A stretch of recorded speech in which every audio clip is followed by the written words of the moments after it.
Hey, I was gonna make a short video on the classic auto air installation on a 71 Charger. It's gonna be probably the same on any 71B body, Roadrunner or whatever you got. And I already installed this probably about 2 months ago, and I just wanted to share a few things that I kind of ran into, or the issues that I had. So it's a really good air conditioning system. It works very well, but the instructions were not very good in my opinion. So anyway, I'll show you guys a few things that that I ran into. All right, so as you can see, I already got all that stuff installed. I didn't do a video installing it because I was kind of figuring it out and going through the instructions and all that. The paperwork that comes with this, like I said, it's okay. It's not the best, but I just kind of walked through some of the things that I ran into. I got a bit of an overheating issue right now, so I'm trying to change the thermostat, and I couldn't remember what number thermostat I have in there. I think it's a 195, but I could be wrong. So basically, this car never had an overheating issue. It's like an original style radiator. This came out of a 71 New Yorker. I thought it was a 4-core radiator, but I just realized it's a 3-core radiator. But like I said, I never had any overheating issues with the car. It always ran right around 190, 195. I got an altimeter gauge in there, a mechanical gauge. I think it's pretty accurate. But anyway, as soon as I installed the system and I put the condenser in front of the radiator, my temperature just automatically went up 10 degrees, and that's understandable. Obviously, you're blocking the radiator. So a few issues that I ran into with the install. They actually got a picture of a 71 Charger, I think it's a yellow Charger, on their website, that you can kind of look at some of the stuff on there, see how they routed the hoses and everything. That hose was incorrectly routed on the picture on the website, because what they did, they actually routed it, and as you can see, mine is kind of long, but they routed it over the dryer and kind of on the inner fender, and then came back around. So it's basically running right here, right along that line, and behind that vacuum canister. And it looks good in the pictures, but you actually cannot shut the hood because the hinge closes all the way down here next to this hard line. So you cannot route that this way. And if you look at like original air conditioning pictures, this hose is much shorter. It kind of comes in front of the dryer, and I believe it goes behind there. So their setup is a little bit different. It's not a big deal, but I wish I would have known that, because I would have cut that a little bit shorter. And obviously that's cramped right there, and it's cramped on the other side too. So you can't, once you do that, you're done. I think they crimp one end for you, and then you can cut yours to size and just take it to any place where they do hydraulic hoses, and they'll crimp it for you. So that's not an issue at all. But you definitely don't want to lay this hose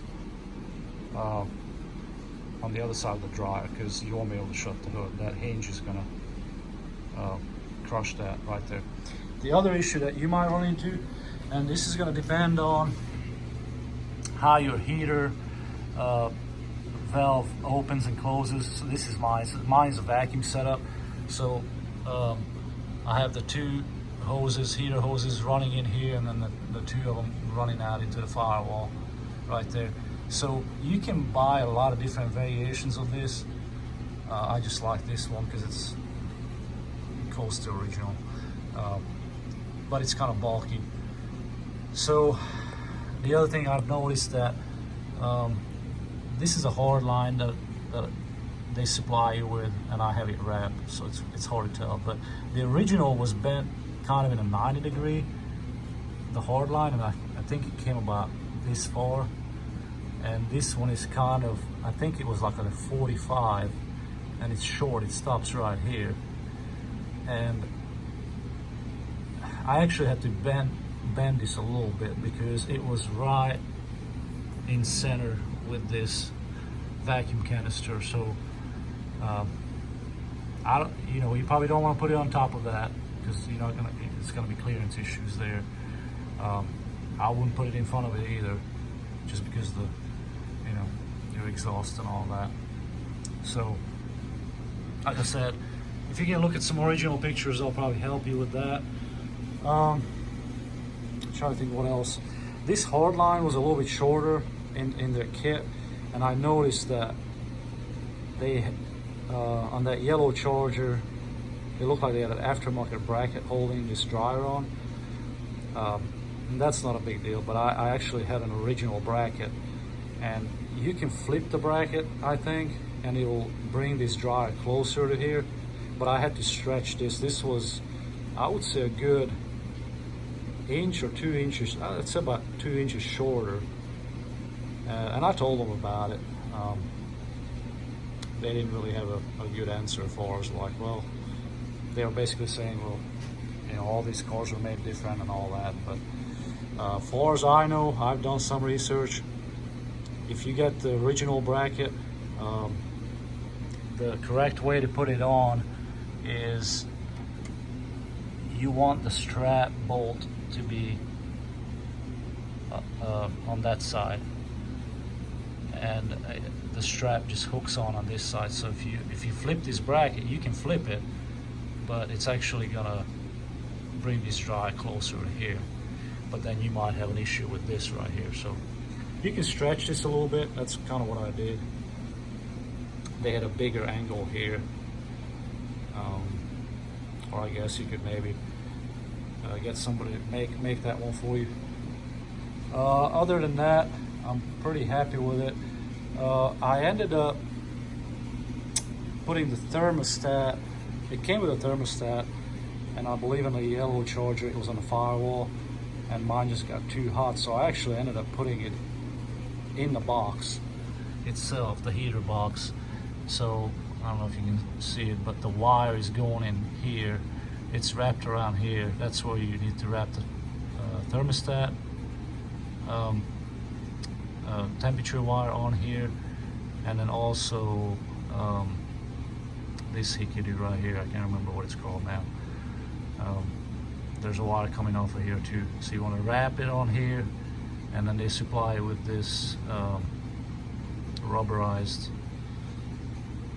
tape kind of thing, and you want to insulate it really good. So anyway, mine was over here originally, and it was just getting really hot. So I routed it through the box itself, and I'll show you where I put it. I actually messed up the one that they gave me, so I had to buy another one, which is not a problem. But I just ended up putting it in the heater box. The other thing, in my opinion, they had this short hose crimped on here. This one. So this is pre-cut and pre-crimped for you. But this one, I don't think this was clocked correctly. This was actually pointing almost down. And it's just kind of hard to get to. So I had to twist it up as much as I could, but I wish it would be pointing up like that other one, but there's not much I can do about that. Not a huge deal.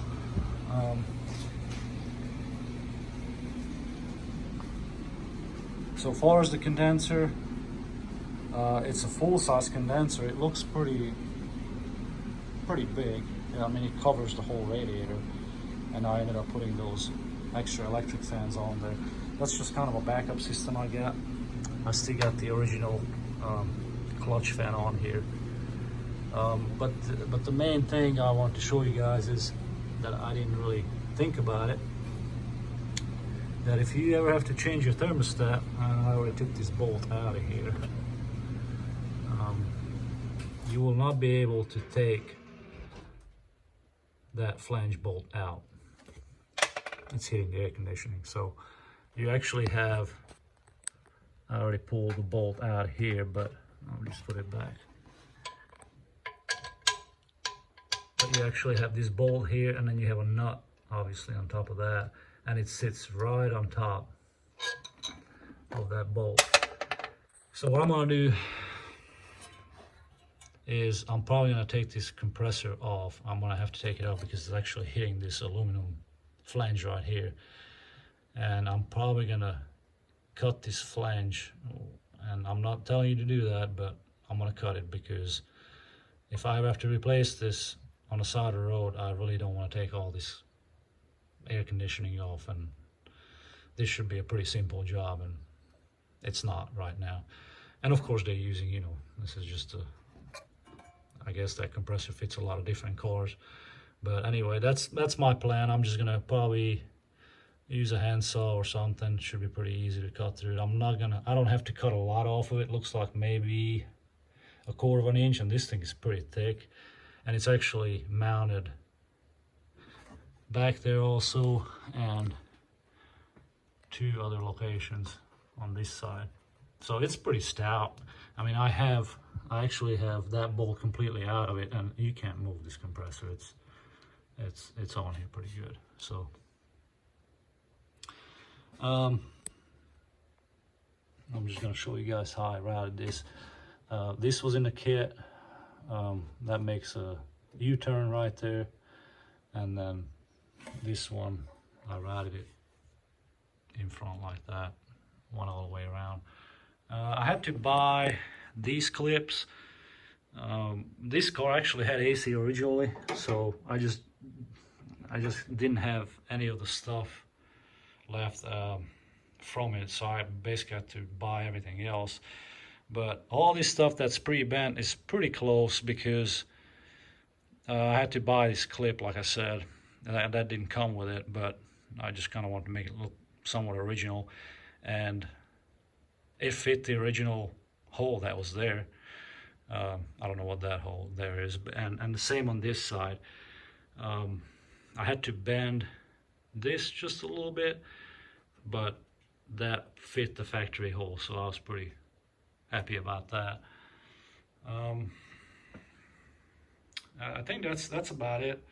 I just kind of want to show this to you guys if you're working on a 71 or 2 or 3 Charger. I know they changed some of the dryer locations, I think, on later on models, but 71 Roadrunner, whatever. I know for, you know, like a Challenger is going to have the same inner fender like a 70 Challenger, so I think the dryer location is the same on that. But so if you got a 440, or I'm sure a 383 would be kind of the same setup too. It came with the double groove pulley and all the brackets, so you should be good to go. I had like, my setup was completely different, so I had to buy a lot of other things. I actually had to buy the idler pulley that's down there. I don't know if you can see that. And I think I only had a 2-groove crank pulley, and I put the original stop back to 4-groove. I'm sure there's a lot of different ways you can go with this stuff, but I got power steering set up too, and I just wanted to go back somewhat original. Now, when you buy your belts, I think everything is pretty close far as like, you know, if you go to an auto parts store, if you get this setup, the power steering belt is going to be stock. The water pump one is going to be stock, but this one is going to be different, and I can't remember the size off the top of my head, but it took me some figuring because the original air conditioning, if you look at pictures, I think it was sitting a little bit higher, if I remember right, and maybe to the driver's side. So don't buy the stock V-belts, because that's not going to fit. You're just going to have to measure it and go from there. Alright, I found the V-belt part numbers. The one I got on the water pump is this one right here.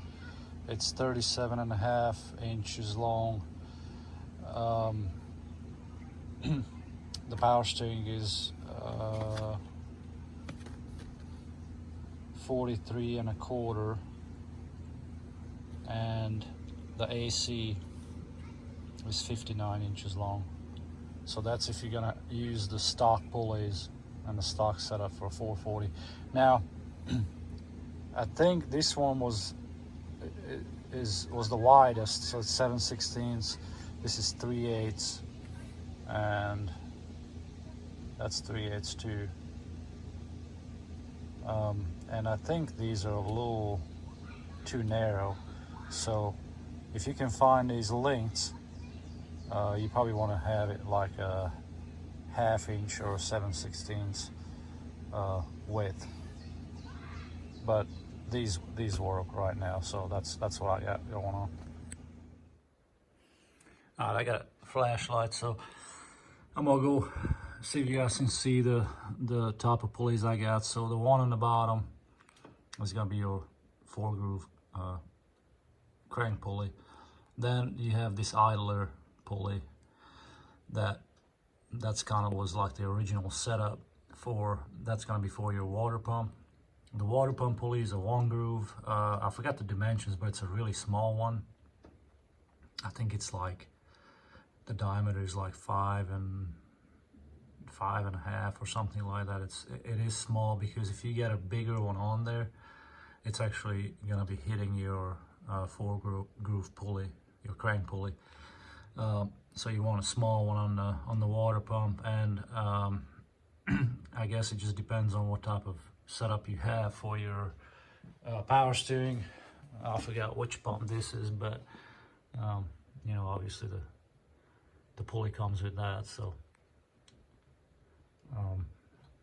but the reason I went with this setup, and of course I got that double pulley on the alternator. So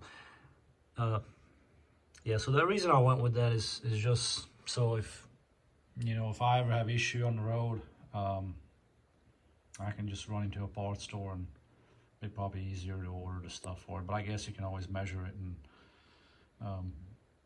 and go that route. And I know a lot of people use the serpentine belts and all that, but other than the air conditioning, I've had these V belts on here for a long time, and I've never had an issue.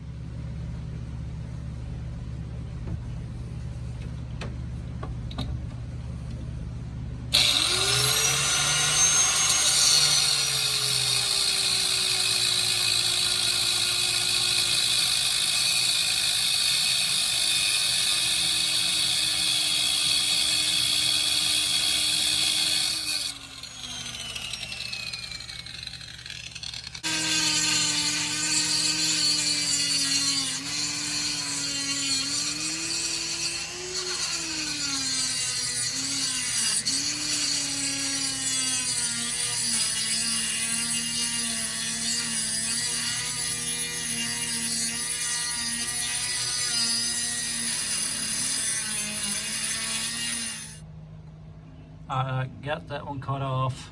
I cut, I don't know, a little bit, looks like about half of it off. That's the back side. Looks pretty good. I already tried to bolt, and the nut will fit right in there, and it won't turn, so that's actually going to work out. So I'm just going to go in and put it together. Alright, so I got the compressor back on there. As you can see, that's the tab that I cut right there. So now you can actually see the bolt. It's still kind of hard to get to it from here, but you can go under the compressor with a 7/16 and get it out that way. And you can actually pull the bolt out now and remove your thermostat. So I would probably do that, you know, before you install this, if this is what you're going with. It would be way easier than doing it later, or, you know, if you broke down the side of the road, you have to take your AC compressor off. So that's about it. The only other thing that I forgot to mention is that this is an Edelbrock Performer RPM intake. I guess it's a little bit of a high-rise intake, but the only issue that I had was the coil tabs right here. So that's your outside coil tab. I had to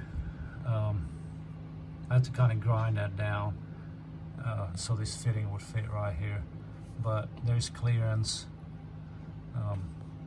I got enough clearance now. I got probably about 1/8 of an inch here, and I mean, it's probably less than 1/8 of an inch here for the hose, but this is what they supplied, and it works. I mean, it's not really vibrating. If it is, it's vibrating together with the engine, so you're not gonna have any clearance issues. But yeah, you're definitely, if you have this intake right here, you're gonna have to grind that tab down, and I hope this helps.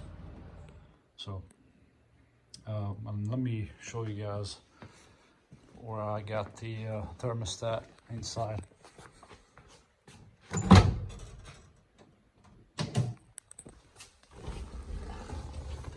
So there's your heater box for your 71B body, and you're gonna have I don't know what you call it. I guess it's like a service, like a little service door right here that you can take off. There's 2 bolts on the top and 1 on the bottom, and I just ended up putting the thermostat here. Now the one that comes with the kit doesn't have the adjustability with it. This one you can dial in the temperature, I guess. I just have it on the coldest setting, but this way it kind of stays out of there. So if you're changing your evaporator and all that, I would go ahead and just probably put that thermostat in there. It's kind of ugly under the hood anyway, in my opinion. The only thing I didn't think about, and it's kind of biting me right now, is that I have a crack here, and when the air conditioning on, this is where the evaporator is behind here. It's actually leaking some right there if I'm going uphill. It's got a drain tube that goes out the firewall, but I'm gonna have to take this apart again one time and fix this. I guess I could fix it from the outside with some 2-part epoxy is what I was gonna do, but it really needs to be fixed on the inside, in my opinion. So right now it's just gonna leak, and I don't really use the air conditioning that much anyway, so, but it is nice to have for sure. So I hope this helps. If you guys got any questions, let me know.